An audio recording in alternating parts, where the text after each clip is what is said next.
This giant aquatic scorpion, almost 3 feet long, was one of the first predators ever to emerge on planet Earth. The primeval oceans teemed with many different species of scorpion-like creatures. The largest sea scorpions, or eurypterids, reached more than 7 feet long, 1,000 times the weight of the largest scorpion alive today. Hell Creek, Montana. This strange landscape holds a secret. Buried in the rocks is ancient treasure, the skeleton of a T-Rex. Greg Wilson and his team have been carefully excavating it since 2015. First things that were discovered were pieces of vertebrae, ribs, parts of the pelvis. And then as we dug in, we discovered the back of the skull and traced that forward to the jawbone that had teeth pointing up.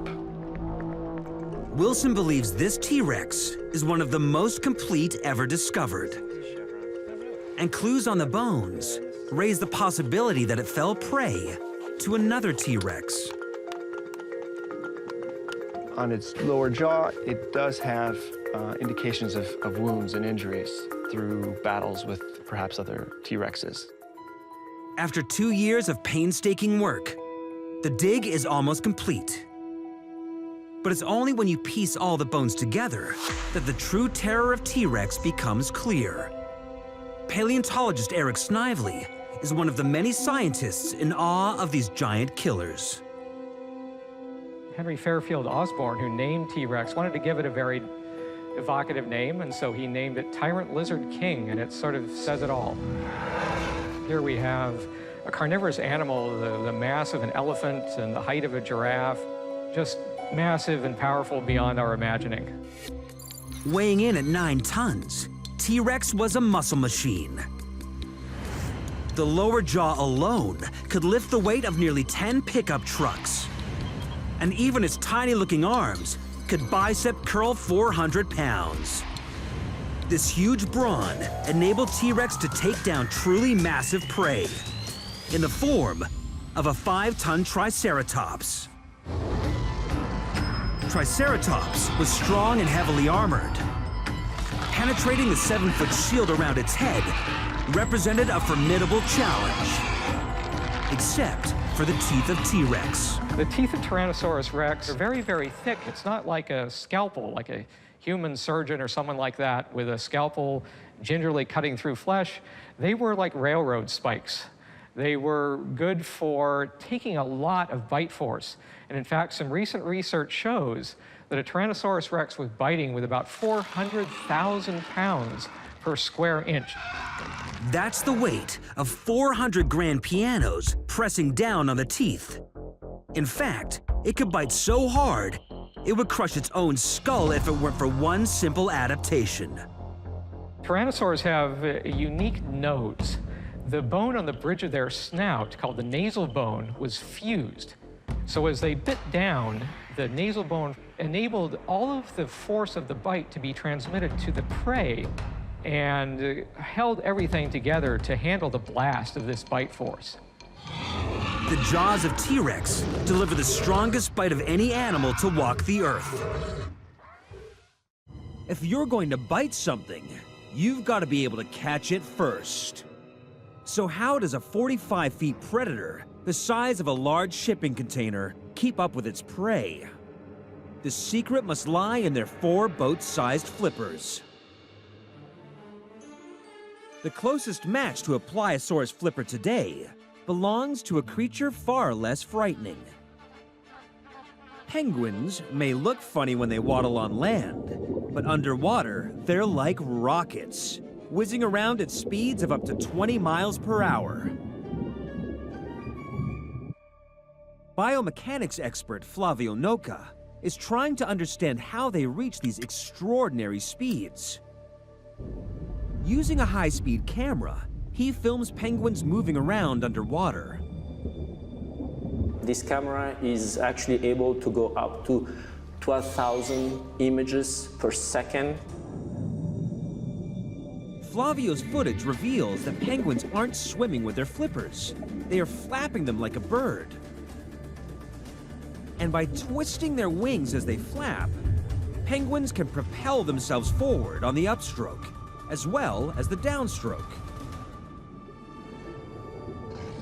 The Pliosaurus had not 2, but 4 flippers, and they were gigantic. All signs point to this mega monster being not only one of the biggest, but also one of the fastest predators in the ocean. Aerospace engineer Luke Muscat is investigating how they moved. Using X-rays of fossils, Luke has recreated a pair of pliosaur flippers. Pliosaurs were really good swimmers, and the aim of the game is to chase down the prey. And obviously, to do that, you need to be very fast. You need to have a high thrust and a high acceleration.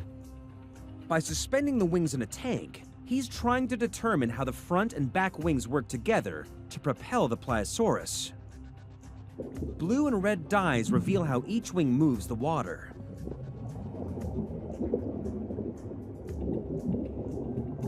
By harnessing the wake of the front wing, the Pliosaurus could generate 2.5 times as much thrust as it would with just one set of wings.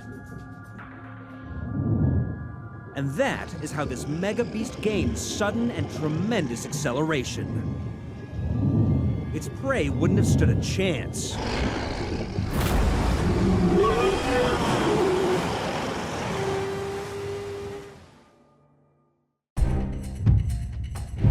Tyrannosaurus, one of history's most fearsome mega-predators. But now, a new discovery joins the ranks of killer carnivores.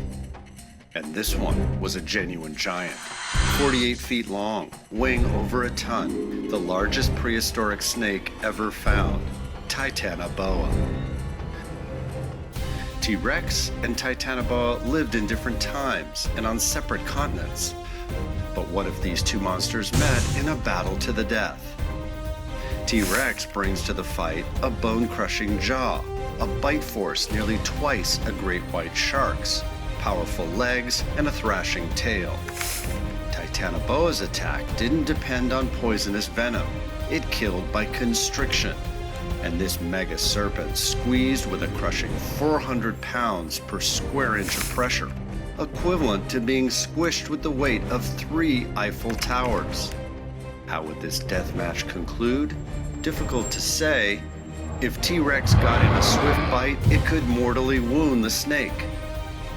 But with the right ambush, Titanoboa might trip up the T-Rex and succeed in overpowering the great lizard king.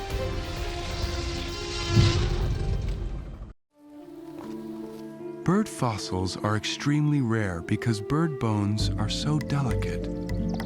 But here in northeastern China, 130 million years ago, a unique combination of circumstances created the perfect conditions for their preservation.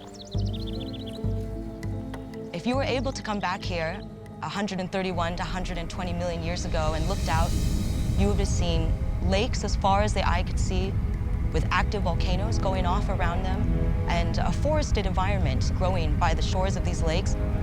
And this forest would have been teeming with small feathered dinosaurs. As those small feathered dinosaurs died and fell or were washed into lakes, they were quickly buried in layers of volcanic ash.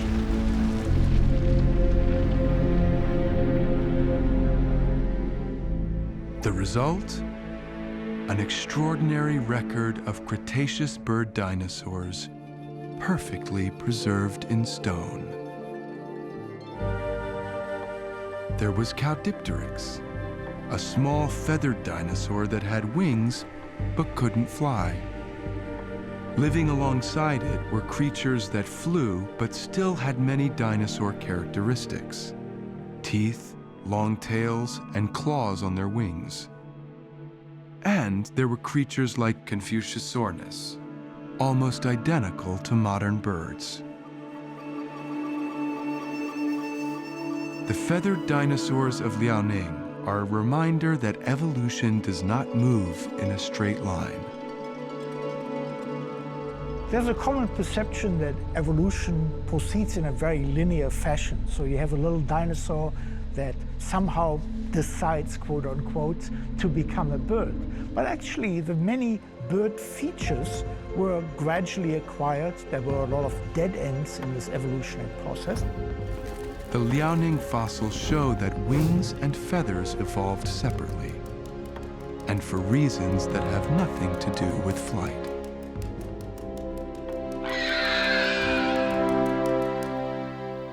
It was only after millions of years that these things came together to make the creature we call a bird.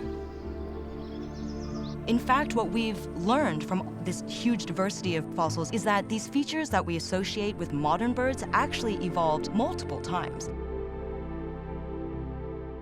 The Liaoning fossils opened a window on the profusion of feathered dinosaurs that populated the whole world many millions of years ago.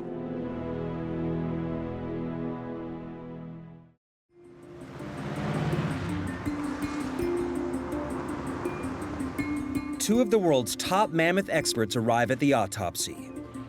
Professor Dan Fisher from the University of Michigan. When we first saw the lips, the mouth, the neck, the general underside of the body, it was a magical experience. And Professor Alexei Tikhonov from the Zoological Institute, St. Petersburg. Такого мамонта еще не было, такой сохранности. Это уникальная совершенно находка именно по сохранности тканей, по сохранности клеточных структур.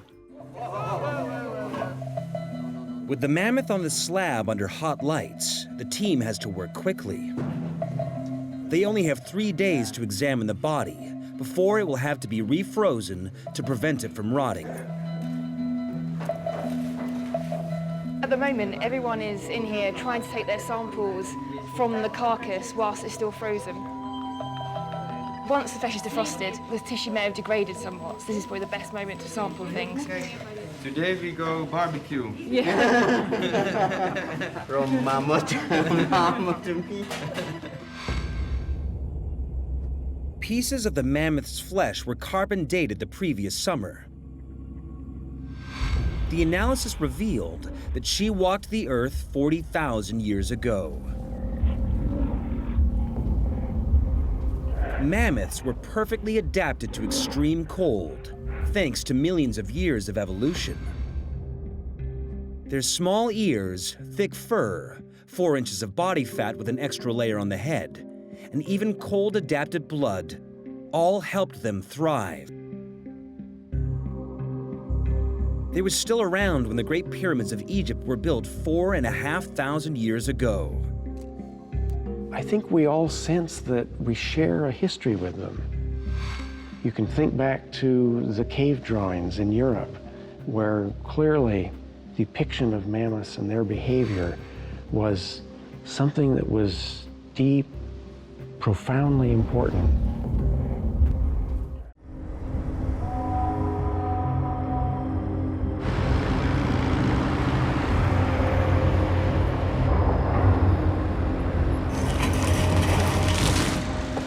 Operating that day, a cable shovel. The bucket scoop holds about 100 tons.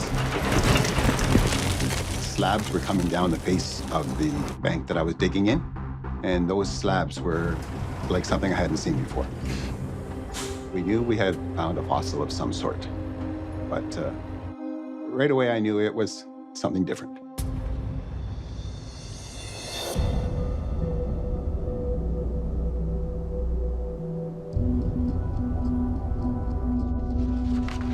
We got a call from the Suncor Mining Company.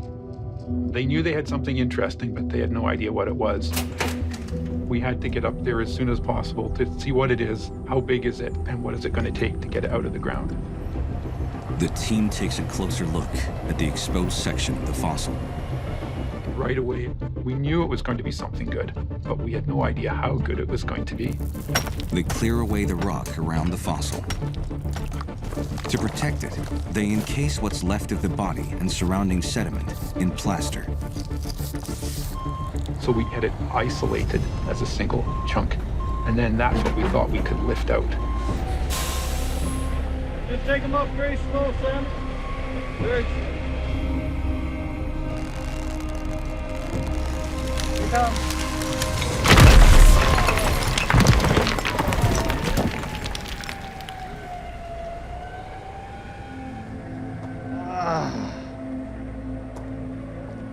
She only just started to move the dirt and she let go. Yeah, she didn't take much pressure.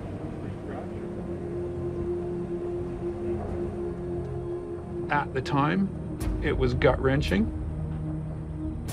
It sat there in the ground for 110, 112 million years, and here in a fraction of a second, we thought we'd ruined it. What have we lost? They send the pieces to the lab at the Royal Tyrrell Museum, where a crack team gets to work. Paleotechnician Mark Mitchell carefully chips away at the surrounding rock, identifying pieces and slowly reassembling them. After 6 years of painstaking work, the Royal Tyrrell Museum in Drumheller, Alberta, unveils its rare and astonishing discovery.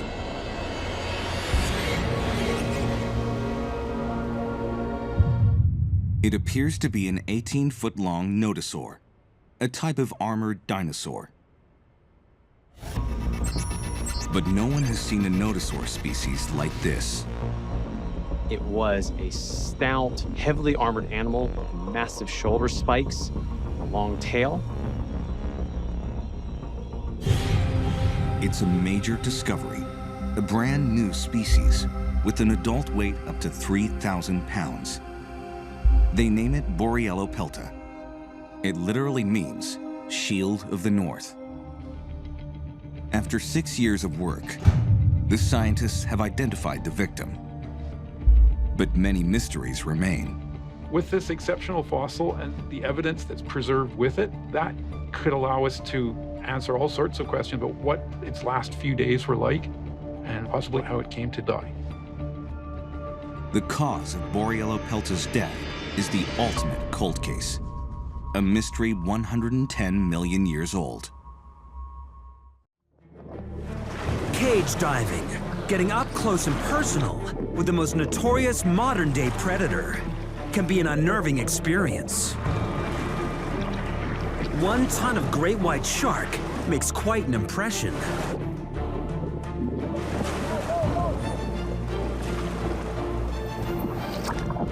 But just imagine, 360 million years ago, encountering a beast twice as long, over 3 times as heavy, and with jaws like a razor-sharp guillotine.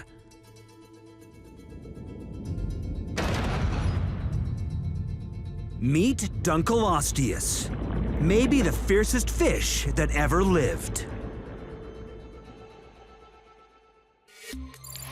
At more than 25 feet, a full-grown Dunkleosteus was almost as long as a London bus, and at over 3 tons, twice the weight of a compact automobile.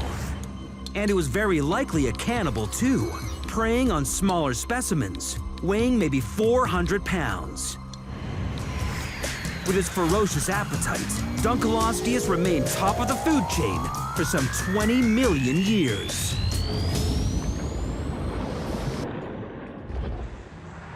Dunkleosteus was truly a killing machine, with jaws so powerful, nothing could withstand them. So let's revisit our imaginary cage divers, about to look death in the face.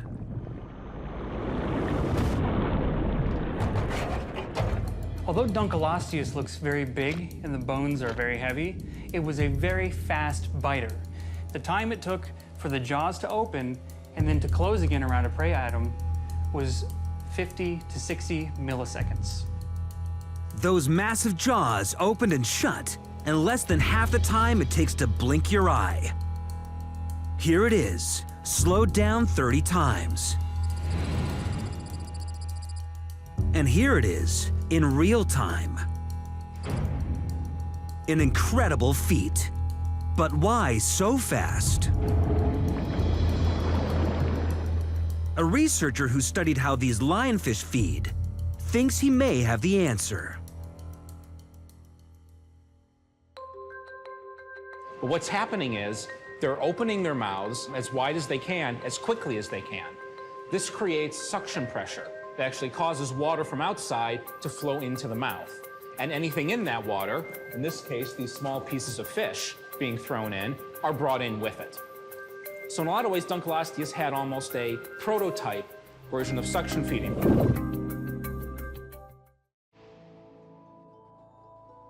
In 2010, paleontologist Dan Sepka discovers a collection of bones in a storeroom of the Charleston Museum.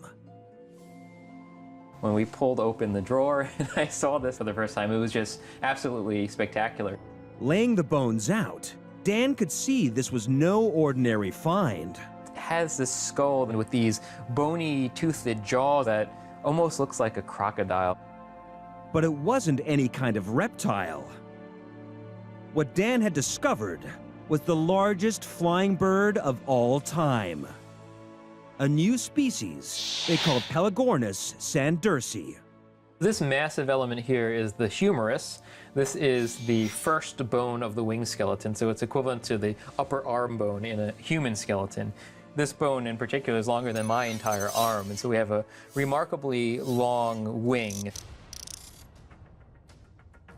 The giant bird's body was 6 feet long. With a wingspan of 24 feet, the largest bird alive today, the wandering albatross, could fit under just one of its wings. Pelagornis's wingspan rivaled that of a Harrier jump jet. By modern standards, it seems like this bird was too big to fly. How could it possibly have stayed airborne? A closer look at the bones provides Dan with a vital clue. Like flying birds today, its bones are hollow and super thin.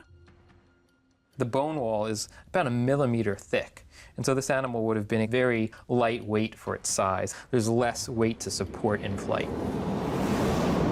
It rivaled the wingspan of a fighter jet, but this giant bird weighed only 48 pounds, less than 1/3 of the weight of an adult human.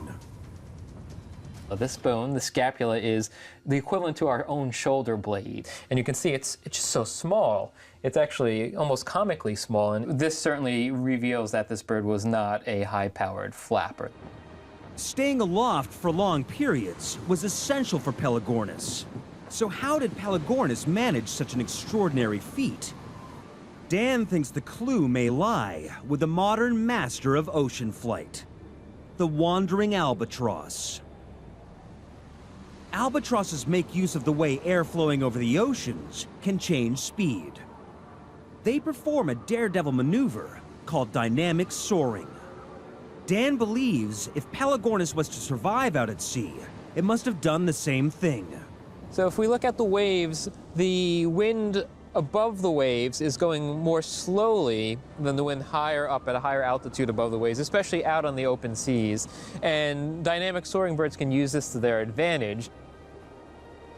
They swoop down to the ocean surface, then pull up at the last second. Pulling up gives a bird enough momentum to rise up and catch faster moving air currents. Flying in loops like this, Pelagornis would have been able to cover vast distances and snatch prey out of the water whilst burning very little energy. 27 million years ago, Pelagornis was living in this open sea environment. Pelagornis could probably travel across thousands of miles of ocean without much thought. History's deadliest predators. Anomalocaris, one of Earth's earliest marine monsters, it ruled the primordial oceans. Pleurodon, perhaps the most dangerous marine reptile of all time.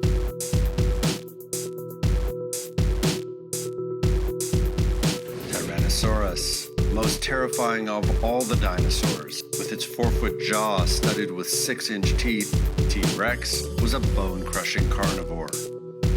Titanoboa, largest snake of all time. At 48 feet long and a jaw full of razor-sharp teeth, this massive constrictor snacked on crocodiles. Smilodon, largest of the saber cats, weighing nearly 1,000 pounds. Its massive 12-inch fangs were perfectly designed to kill with one devastating bite.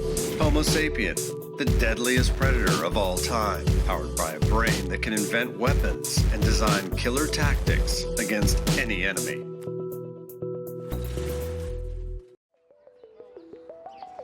Across the world in Boston, there's a man who thinks he can bring back the mammoth without the need for an intact cell. Instead, he plans to genetically modify a modern elephant and turn it into a kind of mammoth. Professor George Church at Harvard Medical School is one of the world's leading geneticists. He's at the cutting edge of research into curing genetic diseases in humans. It is a bit like science fiction to read genomes, including human genomes as well as extinct genomes, has improved by about 3 million-fold over the last decade. George's strategy goes like this. Take the genome of the modern elephant and add mammoth genes for features like hair and extra fat. Then insert that new genome into an elephant egg, and a mammoth-like creature, not a pure clone, would be born. George's team of bright young geneticists is already working on modifying the elephant genome. This is taking a sci-fi idea and bringing it into the lab. When you tell someone, they always think back to Jurassic Park. We're not just trying to create a hairy elephant. I'm bringing back the woolly mammoth. Yeah. Accurately inserting pieces of mammoth DNA into the elephant genome was impossible until 2013. George began using a new invention for editing genes called CRISPR. But boy, CRISPR made a huge difference.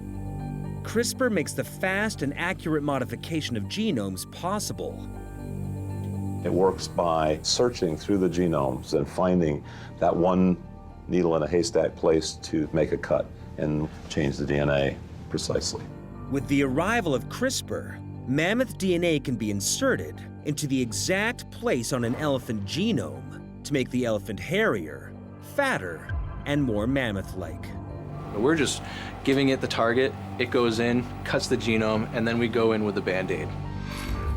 Now we can do all the changes that we want in the elephant to actually reintroduce the mammoth genome and actually come up with something that is really mammoth-like. So what would George change about Emily the elephant to turn her into a mammoth? Start with the features most likely to have an impact on cold resistance, red blood cells, and the hemoglobin. The most important change George would make is adding the DNA for cold-resistant hemoglobin. Next, he would need to make the elephant chubbier for further cold protection. Subcutaneous fat, which is going to be on the order of 10 centimeters. Then the fur. George's genetically modified elephant couldn't survive the cold without its fur coat. The hair, which will include longer strands and woolly components. The end result of all this genome engineering will be an animal that will have many components that are shared with the Asian elephant, but most of the functioning and appearance of a very cold-resistant woolly mammoth. Pretty much like this one here.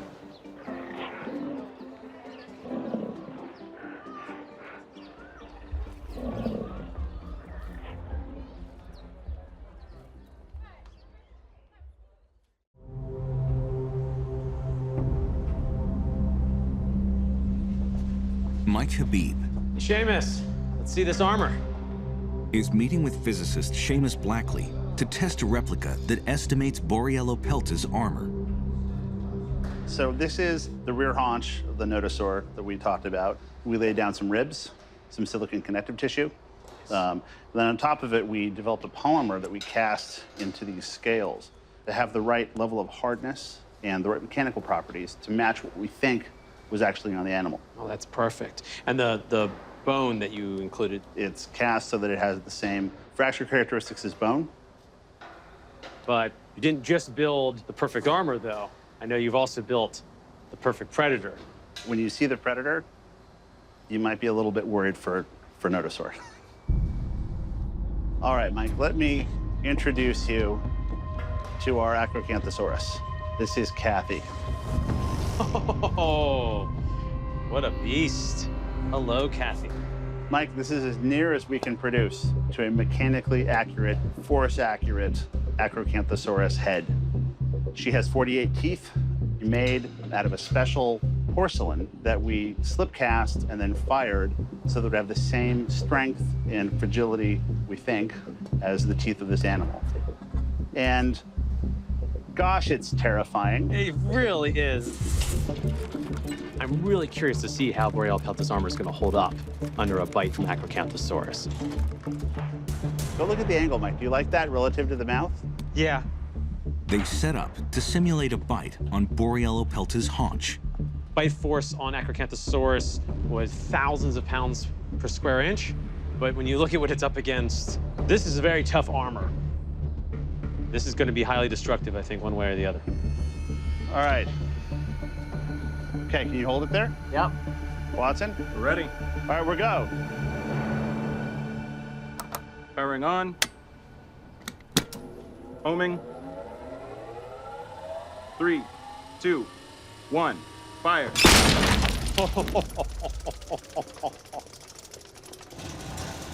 Nodosaur did really well.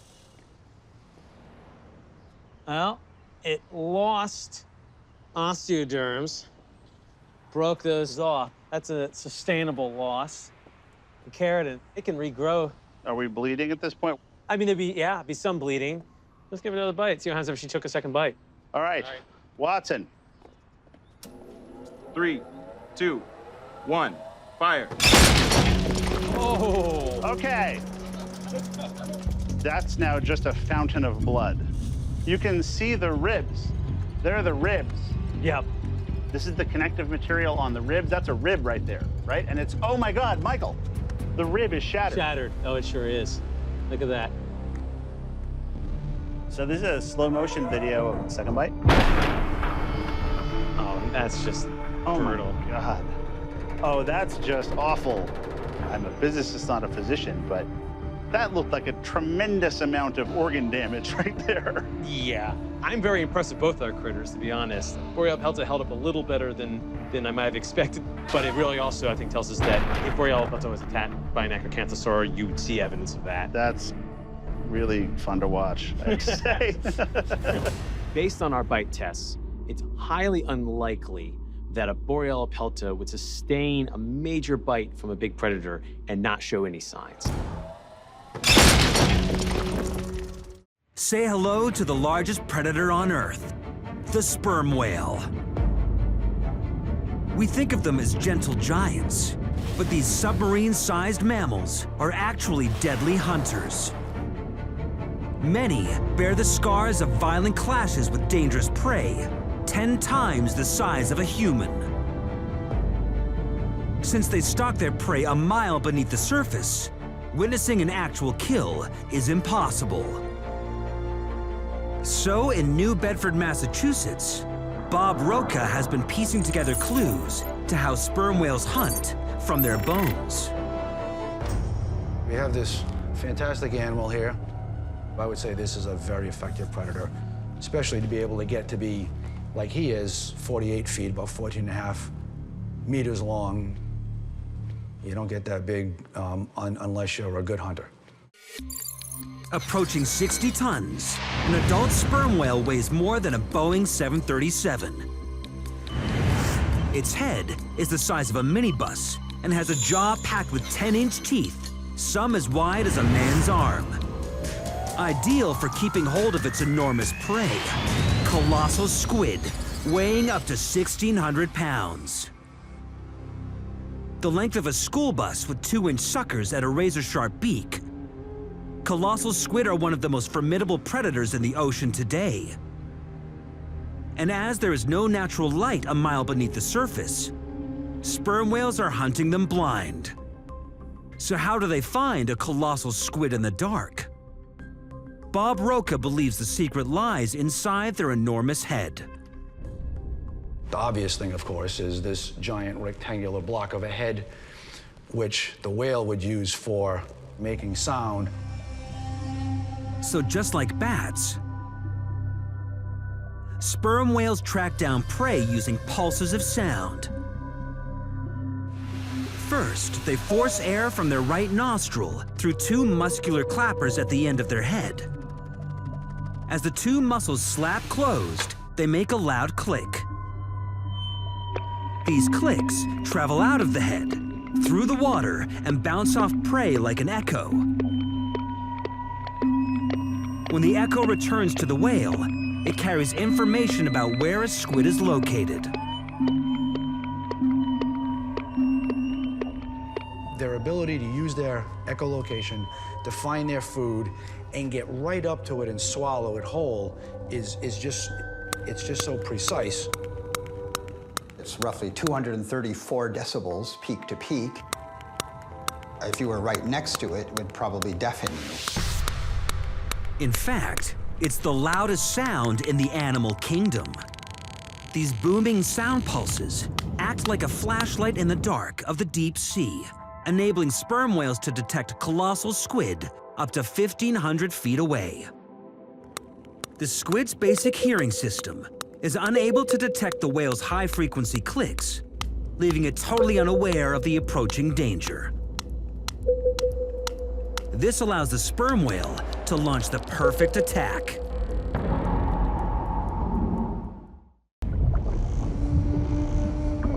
"110 million years ago, during the Cretaceous, this region was a semi-tropical land. What are now the foothills of the Rocky Mountains were then lush coastal shores, perfect habitat for large plant-eating animals like nodosaurs, and for those that eat meat.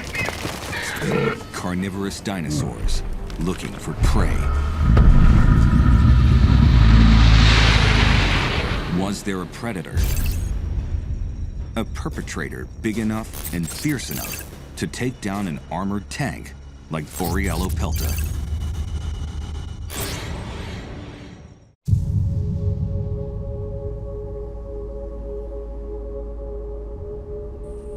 The Cretaceous would have been a scary place to be. We had enormous predators, some up to 40 feet long. Lindsay Zano studies the evolution of predators across the Cretaceous period. We have a pretty good understanding of predator diversity in the early Cretaceous. The Cretaceous begins here at the end of the Jurassic period, about 145 million years ago. And it spanned 80 million years of geologic time.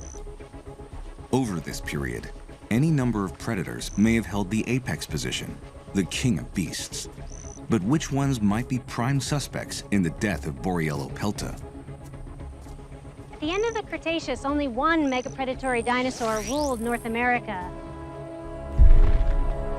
This was Tyrannosaurus rex.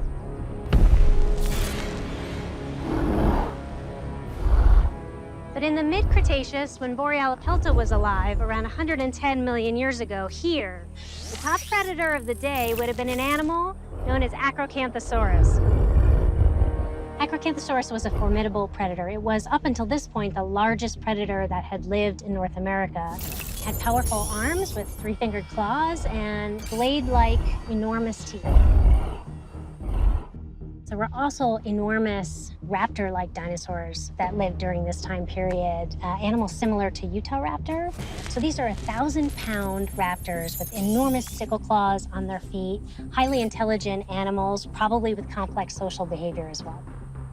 There were even early relatives of the infamous Tyrannosaurus rex, but much smaller than you'd think. These are animals that are only about 200 pounds. Small enough to be able to look you dead on in the eye. No less scary, mind you, they were extremely intelligent, they had strong bite forces, and they were very speedy, but Borealopelta would have laughed at an animal that small, like these early tyrannosaurs were. This giant aquatic scorpion, almost 3 feet long, was one of the first predators ever to emerge on planet Earth. The primeval oceans teemed with many different species of scorpion-like creatures. The largest sea scorpions, or eurypterids, reached more than 7 feet long, 1,000 times the weight of the largest scorpion alive today. And research indicates that eurypterids like to devour members of their own species, taking down prey weighing maybe 180 pounds. What puzzles some researchers is how sea scorpions were able to crunch through their well-armored prey. A modern-day scorpion may provide the answer. Paleobiologist David Marshall is going to analyze the components of a modern-day scorpion's weapons. Well, we managed to get a scorpion exoskeleton, and we took the teeth from that and we put it in the microscope. You can see here that we've got the teeth of the scorpion, and all of the teeth are white, which means that they're made out of a heavier element. So we've got a spectrum here which shows all the different elements. And if you look at the teeth, what you can see is that there's a little spike of zinc here. It turns out that the claws have metal in them. This concentration of zinc in the claws is a natural process, which evolved over time to make modern scorpions more efficient predators. But he's enlisted the help of a blacksmith to investigate just how those metal-tipped claws may have worked. At his forge, in the heart of the English countryside, the blacksmith will make 2 steel sword blades. Both will be identical to the naked eye, but one will be given a specially hardened cutting edge, just like the scorpion's claw. It's a process known as case hardening, where the outer surface is coated with a compound that increases the carbon content, and therefore the hardness of the steel blade. Adding carbon to metal increases its strength, and so too does adding metal to the cuticle of arthropods changes their material properties.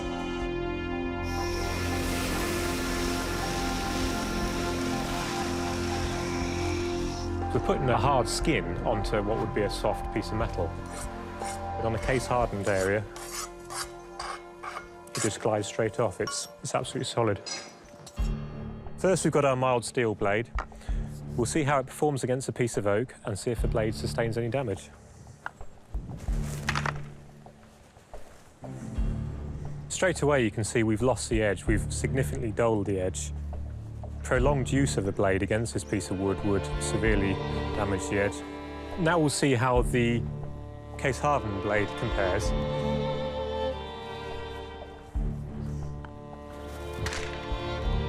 The sword is as sharp as ever because of that hardened outer skin. But how well can it slice through flesh, like a hungry sea scorpion had to do? Now we've made our hardened blade, all we've got to do is really test it. I'm going to do that on this piece of meat.